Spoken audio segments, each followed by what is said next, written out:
हाँ तो दोस्तों 31 मई के समाचार में लेकर आपके सामने आया हूँ। कुछ महत्वपूर्ण समाचार हैं, खबरें हैं अंतर्राष्ट्रीय और राष्ट्रीय, वो देखते हैं।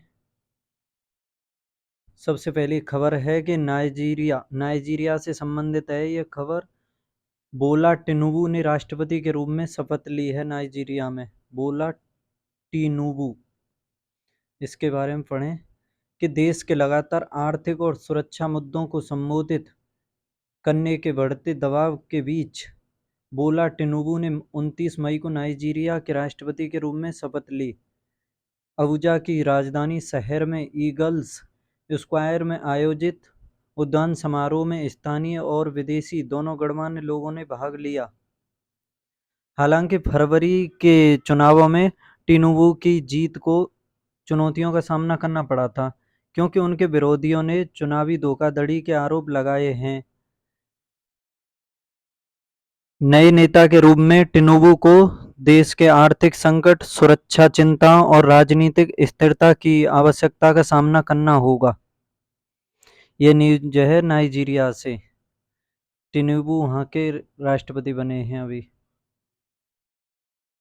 हाँ, राष्ट्रपति हैं। दूसरी न्यूज है आपकी, स्टेट न्यूज है ये। न्यायमूर्ति राव ने हिमाचल प्रदेश उच्च न्यायालय के मुख्य न्यायाधीश के रूप में शपथ ली है। न्यायमूर्ति राव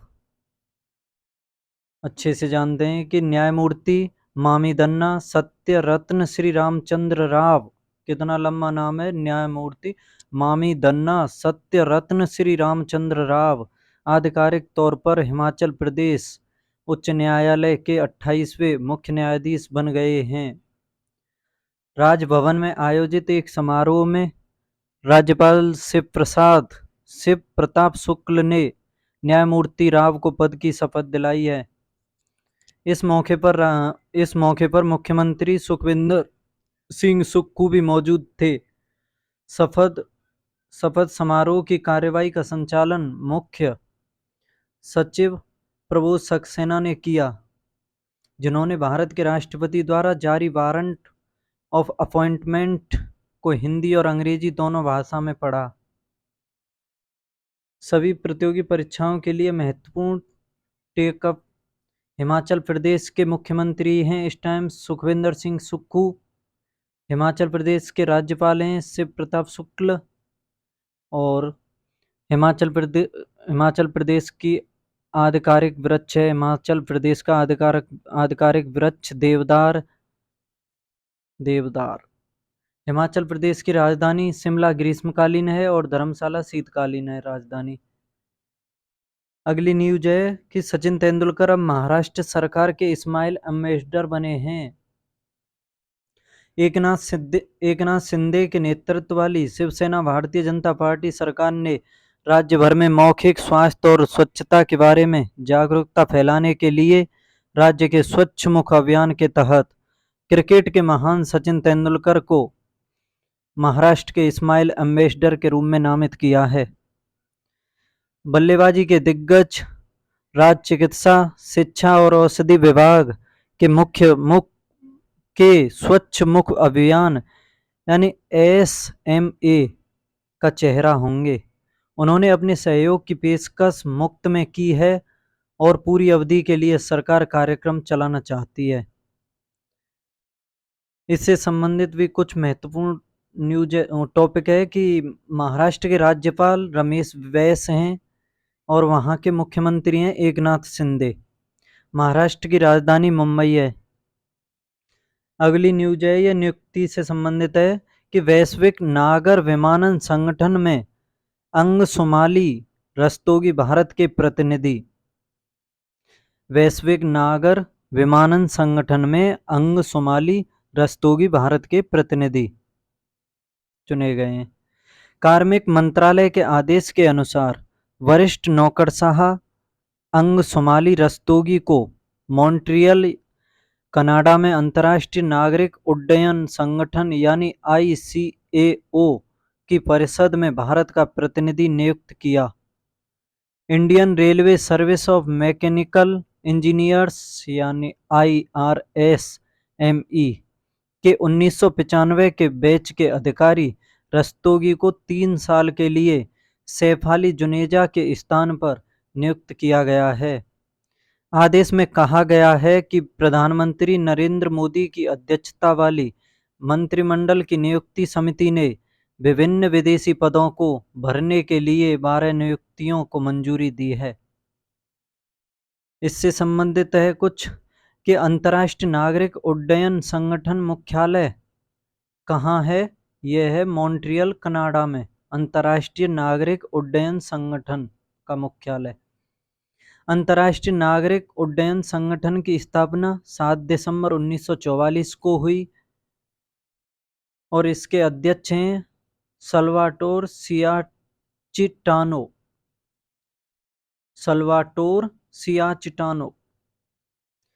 अगली न्यूज है कि प्रवीण कुमार श्रीवास्तव ने केंद्रीय सतर्कता आयुक्त के रूप में शपथ ली है। प्रवीण कुमार श्रीवास्तव असम मेघालय कैडर के 1988 बैच के भारतीय प्रशासनिक सेवा के सेवानिवृत्त अधिकारी प्रवीण कुमार श्रीवास्तव ने आधिकारिक तौर पर केंद्रीय सतर्कता आयुक्त के रूप में शपथ ली है। समारोह राष्ट्रपति भवन में हुआ है, जहां राष्ट्रपति द्रौपदी मुर्मू ने श्रीवास्तव को शपथ दिलाई है। प्रोबिटी वॉचडॉग के प्रमुख के रूप में सुरेश एन पटेल का कार्यकाल पूरा होने के बाद से वह दिसंबर से कार्यवाहक केंद्रीय सतर्कता आयुक्त के रूप में कार्यभार संभालेंगे। वह दिसंबर से कार्यवाहक केंद्रीय सतर्कता आयुक्त के रूप में कार्यरत थे। अगली न्यूज है बैंकिंग समाचार से। इक्विटास एसएफबी ने डिजिटल बैंकिंग प्लेटफॉर्म बनाने के लिए आईबीएम के साथ सहयोग किया है। इक्विटास एसएफबी ने डिजिटल बैंकिंग प्लेटफॉर्म बनाने के लिए आईबीएम के साथ सहयोग किया है। इक्विटास स्मॉल फाइनेंस बैंक ने डिजिटल बैंकिंग प्लेटफॉर्म के विकास और निर्माण के लिए आईबीएम कंसल्टिंग के साथ साझेदारी की है। इस सहयोग का उद्देश्य इक्विटास की डिजिटल उत्पाद पेशकशों और सेवा क्षमताओं को बढ़ाना है, क्योंकि बैंक अपने व्यवसाय को पहली डिजिटल पीढ़ी के अनुकूल बनाता है। संयुक्त प्रयास ग्राहकों को एक सुरक्षित और सुव्यवस्थित बैंकिंग अनुभव प्रदान करने पर ध्यान केंद्रित करेगा। अगली न्यूज है कि आरबीआई की वार्षिक रिपोर्ट 2022-23 सामान्य सरकारी घाटा और ऋण सकल घरेलू उत्पाद का क्रमशः 9.4% और 86.5% तक मध्यम। आरबीआई की वार्षिक रिपोर्ट 2022-23 सामान्य सरकारी घाटा और ऋण सकल घरेलू उत्पाद का क्रमशः 9.4% और 86.5% तक के मध्य है। भारतीय रिजर्व बैंक यानी आरबीआई ने वित्तीय वर्ष 2022-23 के लिए अपनी वार्षिक रिपोर्ट जारी की है, जिसमें सामान्य सरकारी घाटे और ऋण में महत्वपूर्ण सुधारों का प्रकाश डाला है। रिपोर्ट में कहा गया है कि सामान्य सरकारी घाटा सकल घरेलू उत्पाद का 9.4% तक कम हो गया है, जबकि सरकारी ऋण सकल घरेलू उत्पाद का 86.5% था। ये आंकड़े 2020-21 में दर्ज किए गए क्रमशः 13.1% और 89.4% के चरम स्तर से गिरावट का प्रतिनिधित्व करते हैं। अगली न्यूज है कि भारत में 500 रुपए के नकली नोटों का पता चला है। आरबीआई की वार्षिक रिपोर्ट से पता चला है। ये भारत में 500 रुपए के नकली नोटों का पता आरबीआई की वार्षिक रिपोर्ट से चला है। वित्तीय वर्ष 2022-23 के लिए भारतीय रिजर्व बैंक की वार्षिक रिपोर्ट ने भारत में चलन में नकली नोटों की बढ़ती संख्या पर प्रकाश डाला है। रिपोर्ट में पिछले वर्ष की तुलना में 500 रुपए के नकली नोटों की पहचान में उल्लेखनीय वृद्धि पर प्रकाश डाला गया है। इसके अतिरिक्त यह मूल्य के संदर्भ में 500 रुपए और 2000 रुपए के बैंक नोटों के प्रभुत्व के साथ साथ अन्य मूल वर्ग में नकली नोटों के प्रसार के बारे में जानकारी प्रदान करता है। रिपोर्ट संचलन से 2000 रुपये के नोटों को वापस लेने के निर्णय को भी संबोधित करती है। आइए विवरण में तल्लीन करें। विवरण उसमें दिया है। अर्थव्यवस्था समाचार। अर्थव्यवस्था से संबंधित ये कुछ समाचार हैं। जनवरी से मार्च 2023 की तिमाही में भारत में शहरी बेरोजगारी 6.8% घटी है। जनवरी से मार्च 2023 में, यानी 2 महीने में भारत में जो बेरोजगारी की दर है वो 6.8% घटी है। जनवरी से मार्च 2023 की तिमाही में भारत में शहरी बेरोजगारी दर में गिरावट जारी रही है, जो 6.8% तक पहुंच गई है। यह लगातार 7वीं तिमाही में गिरावट का प्रतीक है और कोविड-19 महामारी के प्रभाव से शहरी श्रम बाजार की रिकवरी में सकारात्मक रुझान का संकेत देता है। आवधिक श्रम बल सर्वेक्षण के नवीनतम आंकड़ों से आर्थिक पुनरुद्धार के उत्साहजनक संकेतों का पता चलता है। सर्वेक्षण की शुरुआत के बाद से सबसे कम तिमाही बेरोजगारी दर दर्ज की गई है।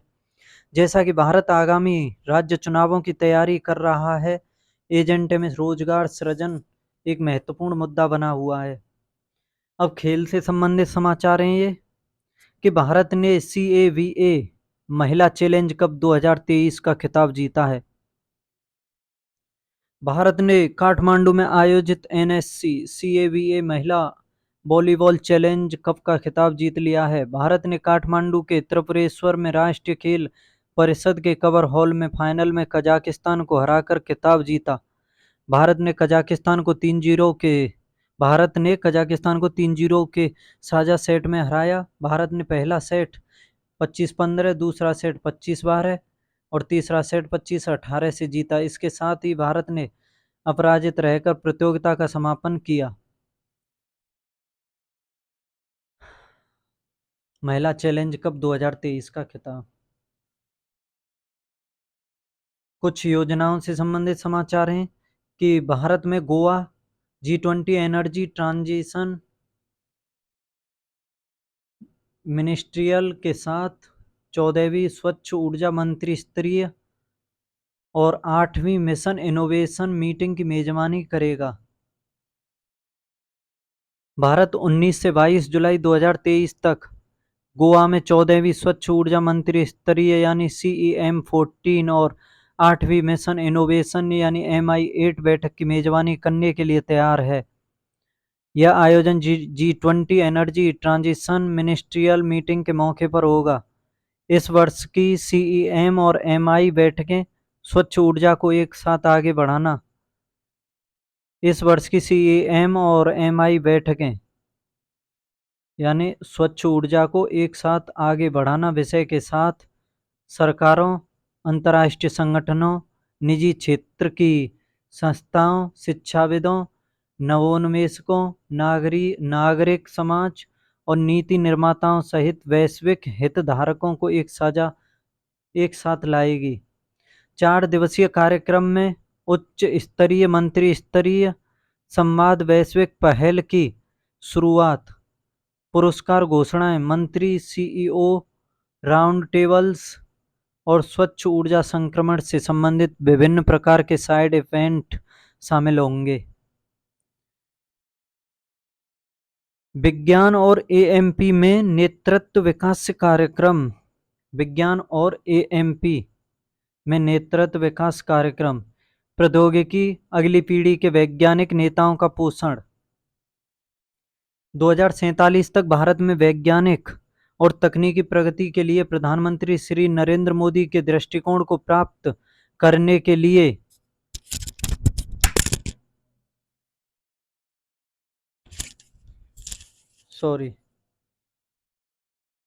2047 तक भारत में वैज्ञानिक और तकनीकी प्रगति के लिए प्रधानमंत्री श्री नरेंद्र मोदी के दृष्टिकोण को प्राप्त करने के लिए national centre for good governance यानी NCGG और भारतीय राष्ट्रीय विज्ञान अकादमी INSA ने NCGG INSA लीडरशिप प्रोग्राम शुरू करने के लिए सहयोग किया और इसे लीड किया विज्ञान और प्रौद्योगिकी। कुछ पुस्तकें और लेखक समाचार, पुस्तकों और लेखकों से संबंधित। रामचंद्र मूर्ति कोंदू भातला की NTR अ पॉलिटिकल बायोग्राफी नामक पुस्तक। पत्रकार, संपादक और लेखक रामचंद्र मूर्ति कोदू भटला ने NTR ए पॉलिटिकल बायोग्राफी नामक एक नई किताब लिखी है जो नंदामुरी तारक राव यानी NTR की यथार्थवादी तस्वीर प्रस्तुत करती है जो दोनों देशों में सिनेमा और राजनीति पर चर्चा में स्टार है। तेलुगु राज्य यानी आंध्र प्रदेश और तेलंगाना। हार्पर कॉलिन्स इंडिया द्वारा प्रकाशित पुस्तक NTR के शताब्दी वर्ष का स्मरण कराती है। पुस्तक NTR के जीवन और राज्य और राष्ट्रीय स्तर पर राजनीति पर उनके प्रभाव के कई पहलुओं को उजागर करती है। महत्वपूर्ण दिन है विश्व तंबाकू निषेध दिवस 2023 31 मई को मनाया गया। विश्व तंबाकू निषेध दिवस 31 मई को मनाया जाता है। विश्व तंबाकू निषेध दिवस 31 मई को आयोजित एक वार्षिक कार्यक्रम है जिसका आयोजन विश्व स्वास्थ्य संगठन WHO द्वारा तंबाकू के उपयोग के हानिकारक परिणामों के बारे में जागरूकता को बढ़ावा देने और तंबाकू की खपत को कम करने के उद्देश्य से नीतियों की वकालत करने के लिए किया जाता है। इस पहल का प्राथमिक लक्ष्य जनता को तंबाकू के उपयोग से जुड़े स्वास्थ्य खतरों के बारे में शिक्षित करना है जिसमें धूम्रपान और धुआं रहित तंबाकू उत्पाद दोनों शामिल हैं। यह तंबाकू छोड़ने के महत्व पर जोर देता है और सरकारों, संगठनों और व्यक्तियों से सक्रिय रूप से तंबाकू के उपयोग का मुकाबला करने का आग्रह करता है। इस वर्ष विश्व तंबाकू निषेध दिवस की थीम है हमें भोजन चाहिए, तंबाकू नहीं। तंबाकू निषेध दिवस की थीम हमें भोजन चाहिए, तंबाकू नहीं।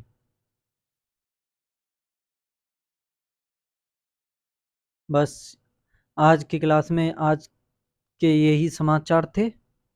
कल मिलते हैं कल के समाचारों के साथ। Thank you, bye bye, good night.